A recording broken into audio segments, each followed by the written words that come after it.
జై శ్రీరామ్. భారత్ మాతాకి జై. క్రైస్తవ దేవుడు అసహనాపరుడు, విగ్రహారాధనకు వ్యతిరేకి. నిర్గమకాండ 21:1-5. మోషేతో యెహోవా ఈ మాటలు చెప్పాడు. నేనే మీ దేవుడినైన యెహోవాను. నన్ను తప్ప మీరు వేరే దేవుళ్ళని ఎవరిని ఆరాధించకూడదు. విగ్రహాలు ఏవి చేయకూడదు.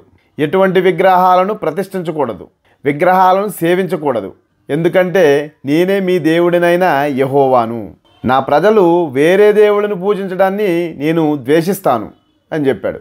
ఈ ధోరణి ఎలా ఉందంటే, ఒక రాజకీయ నాయకుడు నాకు తప్ప వేరే వాళ్ళకి ఓట్లు వేసిన వాడిని నేను గెలిచిన తర్వాత నానా రకాలుగా హింసిస్తాను, వేధిస్తాను, వాళ్ళకి ఎటువంటి సంక్షేమ పథకాలు చేరనివ్వను అని చెప్తున్నట్టుగా ఉంది. ఇది రాజకీయ నాయకుడి మనస్తత్వం తప్ప దేవుడి మనస్తత్వం కాదు. మరి విగ్రహారాధనను వ్యతిరేకిస్తున్నాడు కదా యెహోవా. మరి వీళ్ళు ప్రతిష్ఠించిన వేళంగిణి మాత, రహదారి మాత, గుణదల మాత అని చెప్పేసి యేసు ప్రతిమలు, మేరీ మాత ప్రతిమలు ప్రతిష్ఠించారు. మరి వీళ్ళు చేసేదేంటి? ఓహో, వీళ్ళు చేస్తే నీతి, వేరే వాళ్ళు చేస్తే భూత. పైగా ఇది కాకుండా గుడి కట్టారు, ధ్వజస్తంభాన్ని కూడా ప్రతిష్ఠించారు.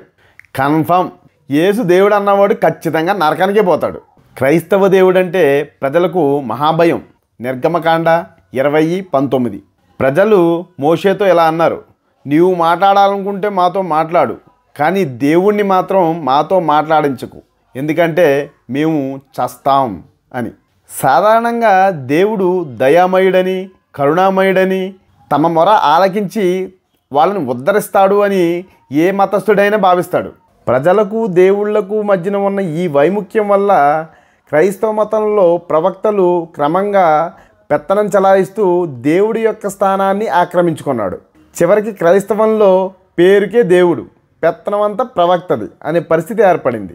ఆటవిక న్యాయం. నిర్గమకాండ 21:23-25.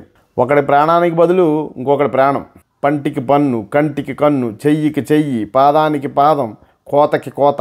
శాంతి మతం అని చెప్తారు, కానీ ఇంత క్రూరత్వం ఉంది దీంట్లో.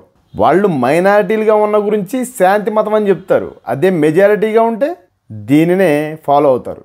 సెలవు రోజున పని చేస్తే చంపడమే. ఇది నేనెక్కడ ఏం లేదండి అయ్యా. నిర్గమకాండ 20:9 ఉంది.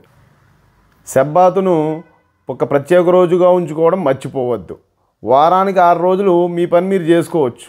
7వ రోజు మాత్రం యెహోవా గౌరవార్థం ఉంచేయాల. ఆ రోజున కనుక మీ పట్టణంలో ఎవరైనా కనుక పని చేసినట్టయితే వాళ్ళని చంపేయాల.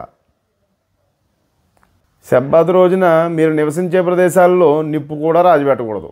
ఇలా ఉంటాయి క్రైస్తవ్యం రూల్స్. మతం మారినవాడు ఖచ్చితంగా నరకానికే పోతాడు. జై శ్రీరామ్. భారత్ మాతాకి జై.